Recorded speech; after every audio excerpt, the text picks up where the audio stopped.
भागलपुर में एनएचएम कर्मियों ने अपने मूलभूत सुविधाओं की मांग को लेकर अनिश्चित हड़ताल की घोषणा कर दी है। सामुदायिक स्वास्थ्य अधिकारी संघ के बैनर तले एनएचएम कर्मियों ने रैली निकालकर सरकार के खिलाफ नारेबाजी और विरोध प्रदर्शन किया।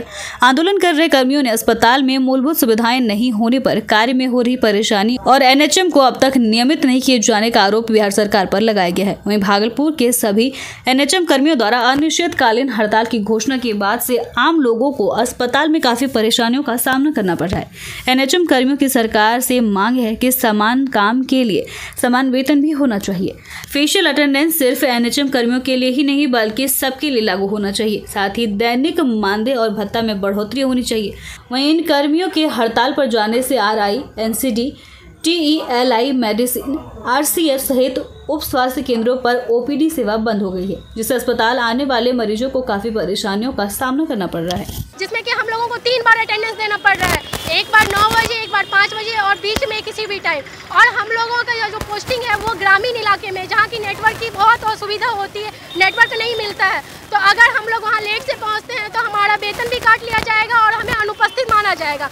तो इसलिए हम लोग जो है ना पहले इस चीज़ को बंद किया जाए और पहले हम लोगों को सुविधा दी जाए, क्योंकि हमारे सेंटर पे ना तो वहाँ पे कोई क्या कहते हैं कर्मी रहता है, ना ही बिजली है, ना ही पानी है, ना ही कोई हम लोगों की सुरक्षा के लिए कोई गार्ड रखा गया है। लोग हमारी जो बेसिक सुविधाएं वो हमें नहीं दी जा रही हैं, जैसे कि हमारे सेंटर पे पीने के पानी की सुविधा है, बाथरूम की सुविधा है, जो चीज़ हमें नहीं दी जा रही है। उसके साथ साथ हम लोगों को 5 महीने से सैलरी भी नहीं दी जा रही है और हम लोग जितना काम करते हैं उससे ज़्यादा हम लोगों का शोषण किया जा रहा है। नमस्कार, आप देख रहे हैं शहर का सबसे लोकप्रिय चैनल हिंद विहार। भागलपुर में तिलका मांझी विश्वविद्यालय का 65वां स्थापना दिवस मनाया गया। इससे पहले विश्वविद्यालय प्रशासन की ओर से कार्यक्रम की सारी तैयारियां पूरी कर ली गई थी। स्थापना दिवस के मौके पर पाटलिपुत्र विश्वविद्यालय और दरभंगा के कुलपति के साथ साथ भागलपुर के सांसद, स्थानीय विधायक, एमएलसी, मेयर, एसपी एवं पूर्व कुलपति व कई वीआईपी गेस्ट मौजूद रहे। इस दौरान अधिकारियों और कर्मियों के साथ कार्यक्रम को संपन्न किया गया।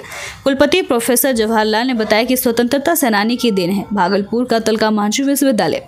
स्थापना दिवस के मौके पर मंच पर सिटिंग व्यवस्था, मंच संचालन, प्रकाशन, मुद्रण, कार्ड वितरण, ध्वजारोहण, तिलका मांझी की प्रतिमा पर माल्यार्पण और पुष्पांजलि सम्मान समारोह सांस्कृतिक कार्यक्रम आयोजित किया गया। मैंने इसकी पूरी तैयारी काफ़ी धूमधाम से रखी है, क्योंकि स्थापना दिवस इस विश्वविद्यालय के फाउंडेशन को बतलाता है, इसकी नींव कितनी मजबूत थी। आप समझ सकते हैं कि यह जो विश्वविद्यालय है प्रथम राष्ट्रपति डॉक्टर राजेंद्र प्रसाद जी की ही प्रसाद है, देन है, जो भी आप उपहार है। तो ऐसे व्यक्ति के द्वारा जिसका नींव डाला गया है उसकी मतलब जो ऊपर की जो चीज़ें हैं वो कितनी बुलंद होगी। सुनिए, हम अकेले घर शिफ्ट कैसे करेंगे? ये सामान लाना ले जाना, ओफो। अकेले नहीं, हमारे साथ है Make My Shift packers and movers, जो household goods packing and shifting, local and outdoor shifting, office furniture shifting कराते हैं, कहीं भी कभी भी। The National Rifle Association of India के तत्वाधान में होने वाले 33वें अखिल भारतीय बिहार शूटिंग चैंपियनशिप में भागलपुर के शूटर भी शिरकत करेंगे। आर्म्स एंड स्ट्रांग शूटिंग अकादमी के निदेशक लव प्रकाश शर्मा ने बताया कि चैंपियनशिप इस वर्ष सिवान शूटिंग रेंज में 19 जुलाई से 23 जुलाई के बीच होने जा रहा है। इस चैंपियनशिप में आर्मस्ट्रांग शूटिंग की ओर से 10 मीटर एयर पिस्टल वर्ग में अभिज्ञान प्रकाश, समीर, शिवम, आदित्य, किनिशा तथा 10 मीटर एयर राइफल वर्ग में अविराज, आयुष आदि भाग ले रहे हैं। पिछले चैंपियनशिप में भागलपुर के शूटर अभिज्ञान प्रकाश ने स्वर्ण पदक हासिल किया था। सभी शूटर अपनी ओर से चैंपियनशिप में बेहतरीन प्रदर्शन के लिए आशान्वित हैं। सराय स्थित एक फिजिक्स कोचिंग संस्थान के संचालक पर वहां पढ़ने वाली एक इंटर की छात्रा ने मानसिक रूप से प्रताड़ित करने का आरोप लगाया है। छात्रा ने तातारपुर थाने में लिखित आवेदन देकर शिकायत की है कि उसने होमवर्क पूरी तरह नहीं बनाया था, तो टीचर ने क्लास में जाने से रोक दिया। दोबारा होमवर्क बना के घर से आए तब भी नहीं जाने दिया। इसके बाद हमने अपनी कॉपी का एक पेज फाड़कर वहीं छोड़ दिया जिसमें होमवर्क बना हुआ था। जब घर जाने लगे तो सर ने मुझे कहा कि तुम्हें ज्यादा एटीट्यूड हो गया है, अगर क्लास ही करना है तो सभी विद्यार्थियों के सामने स्टेज पर 50 50 बार उठक बैठक करो और सभी को सॉरी बोलो। हमने यह शर्त भी मान ली। सबके सामने उठक बैठक करने लगे। इस दौरान मेरी तबीयत खराब होने लगी और चक्कर आने लगा। क्लास के दूसरे छात्रों ने भी शर्म से सिर झुका लिया, लेकिन सर नहीं माने। जब हम गिर गए तो मेरी दोस्त बचाने आई, तो उसे भी सर ने कहा कि हाँ जाओ बचा लो, नहीं तुम मर जाएगी।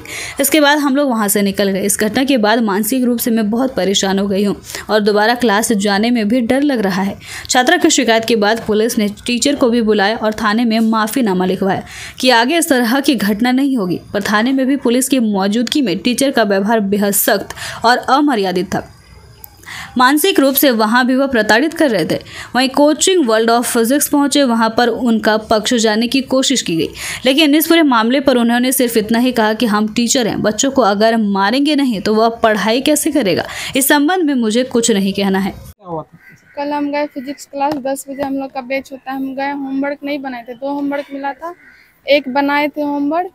वो जो क्लासमेट चेक कर रहा था वो बोला सर नहीं बनाइए होमवर्क। तो सर क्या बोलते हैं, आप नहीं बनाए होमवर्क तो आप रूम जाइए, आपको क्लास में एंट्री नहीं मिलेगा।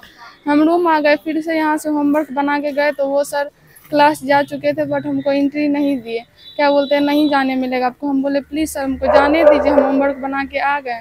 तो वो सर बोलते हैं नहीं जाने देंगे। तो हम पेज फाड़ के उस जगह रख के आ रहे थे। सर क्या बोलते हैं अपना ज़्यादा एटीट्यूड हो गया, आपको 1 साल तक क्लास में एंट्री नहीं मिलेगा, कोई माई का लाल नहीं जो आपको एंट्री दे देगा। अगर करना है तो 50 बार उठक बैठक कीजिए और स्टेज पर आके सॉरी बोलिए। हम गए, करते करते चक्कर आ गया, मेरा तबीयत खराब हो गया, फिर भी सर कुछ भी नहीं हाँ किए थे। बबरगंज थाना क्षेत्र के मोदी नगर ठाकुरबाड़ी स्थित गली के नाले के समीप संदिग्ध परिस्थिति में एक युवक का शव मिला। घटना की सूचना पर आसपास के लोग व स्थानीय थाने की पुलिस मौके पर पहुंची और मामले की जानकारी मुजाहिदपुर थाना क्षेत्र के सिकंदरपुर हरिजन टोला चमरटोली निवासी मृतक बोधा के परिजनों को इसकी सूचना दी गई। वहीं मौके पर पहुंचे परिजन ने बताया कि 6 महीना पहले किसी का टोटो चोरी करने के बाद यह फरार चल रहा था और नशा करने की इसकी पुरानी आदत थी। शायद नशे की हालत में यह नाले के समीप गुरुवार की रात से ही पड़ा हुआ था, जिसकी आज मौत हो गई है। मौके पर पहुंची स्थानीय थाने की पुलिस ने शव को अपने कब्जे में लेकर पोस्टमार्टम के लिए भागलपुर के जवाहरलाल नेहरू मेडिकल कॉलेज अस्पताल भेज दिया है। भाई 5-6 महीना से घर से फरार थे सर, और आज सुबह 10:30 बजे वहीं पर बगल का आदमी फोन किए, क्या देखिए नहीं यहाँ पे आप ही का मोहल्ला का एक टोटो वाला है जो कि उनका बॉडी वो लुघड़ा हुआ है नाली में नशा में। अच्छा। हम लोग गए घर से सबको मिल के देखने के क्या बात है। वहाँ गए तो खत्म हो गए थे सर। फिर बबरगंज थाना से पुलिस आए। भागलपुर के बरारे स्थित सुपर स्पेशलिटी हॉस्पिटल का अब 20 जुलाई को भी उद्घाटन नहीं हो पाएगा। दरअसल सांसद Ajay Mandal super specialist hospital का निरीक्षण करने के लिए पहुंचे, जहां पर उन्होंने खामियां देखा। इसके बाद सांसद भड़क उठे। उन्होंने कहा कि सुपर स्पेशलिस्ट हॉस्पिटल अभी उद्घाटन के लायक तैयार नहीं है। अधिकारी भी अपना रिपोर्ट सरकार को भेजें और हम भी अपना रिपोर्ट सरकार को भेजेंगे। उन्होंने आगे बताया कि अगर सुपर स्पेशलिस्ट हॉस्पिटल का उद्घाटन करवा दिया जाता है तो यहाँ रोगियों को मौत के घाट उतारे जाने के अलावा भी कुछ और नहीं हो सकता। सांसद ने कहा कि यहाँ पर डॉक्टर, कंपाउंडर, नर्स किसी का अभी पोस्टिंग नहीं हुआ है। अगर लोगों को पता चलेगा कि सुपर स्पेशलिस्ट हॉस्पिटल का उद्घाटन हो गया है तो बेहतर उपचार के लिए लोगों की भीड़ उमड़ पड़ेगी। लेकिन बात यह है कि यहाँ पर डॉक्टर, नर्स और कंपाउंडर है ही नहीं, तो यहाँ पर इलाज कैसे होगा। यहाँ पर जो करोड़ों के मशीन लगे हैं वह भी व्यवस्थित नहीं है। पत्रकारों ने पूछा कि हॉस्पिटल का उद्घाटन का तारीख पर तारीख दिया जा रहा है, तो सांसद ने कहा कि अब तारीख पर तारीख देने वाला तारीख होगा। कर दे तो वो हमारे लिए भाग की बात है। हमको नहीं लगता कि जिस तरह से यहाँ का एजेंसियाँ काम कर रही है इसमें कहीं 3 महीने में भी लोग कोई पूरा नहीं कर सके। आपका ये कहना है जब तक पूरा नहीं होगा तो नहीं होने। सवाल है कि अगर ज्यों ही पूरी व्यवस्था नहीं देंगे जनता यहाँ उमर पड़ेगी बीमारी। तो आप जान रहे हैं कि आप देखिए मायागंज की स्थिति क्या है और उससे बदतर स्थिति यहाँ का हो जाएगा। सुल्तानगंज के अजगैबीनाथ धाम में श्रावणी मेला की तैयारी को लेकर सदर SDPO Dhananjay Kumar, CEO Ravi Kumar, BDO Sanjeev Kumar, थाना अध्यक्ष प्रिया रंजन, कार्यपालक पदाधिकारी मृत्युंजय कुमार ने नमामि गंगे घाट पर बने उद्घाटन स्थल एवं अतिक्रमण को लेकर कांवरिया मार्ग एवं गंगा घाट का निरीक्षण कर जायजा लेते हुए माइकिंग कर नाले के अंदर दुकान लगाने पर अतिक्रमण जगहों से दुकान हटाने का निर्देश दिया गया। इस दौरान सदर एसडीपीओ धनंजय कुमार ने मीडिया को बताया कि श्रावणी मेला को लेकर कांवरिया मार्ग एवं गंगा घाट का निरीक्षण किया गया है, जो गंगा में लगने वाले चौकी दुकानदार के लिए मार्किंग स्थल पर चौकी लगाने की अनुमति दी जाएगी।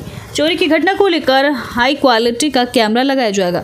पार्किंग स्थल के लिए पहले की तरह इस वर्ष भी पार्किंग सुविधा दी जाएगी और मेला क्षेत्र में अस्थायी थाना दिए जाएंगे। एक वर्ष क्या होता है कि हम लोग मार्किंग करवा देते हैं और आप लोग को यहाँ की पद्धति पता है कि चौकी लगाकर यहाँ पे पूजा करवाया जाता है, उसकी मार्किंग हो जाएगी प्रॉपर, तो मूवमेंट में कोई समस्या नहीं होगी। और इसी के लिए नगर परिषद के जो ईओ साहब हैं उनको निर्देश पहले से है और वो इसका काम आज वो करवा लेंगे। उद्घाटन को लेकर सर इस बार नहीं, उद्घाटन को तो लेकर चीज़ें स्पष्ट हैं। इसी घाट पे प्रत्येक वर्ष उद्घाटन पिछले 2 वर्षों से हो रहा है जब से इस घाट का निर्माण हुआ है। सर गंगा का जलस्तर जो बढ़ रहा है यहाँ पे निर्माण होगा। आप देख रहे थे लोकप्रिय चैनल हिंद बिहार। ऐसे ही प्रमुख खबरों के लिए चैनल को यूट्यूब पर सब्सक्राइब करें एवं फेसबुक, इंस्टाग्राम, ट्विटर पर भी फॉलो करें। धन्यवाद।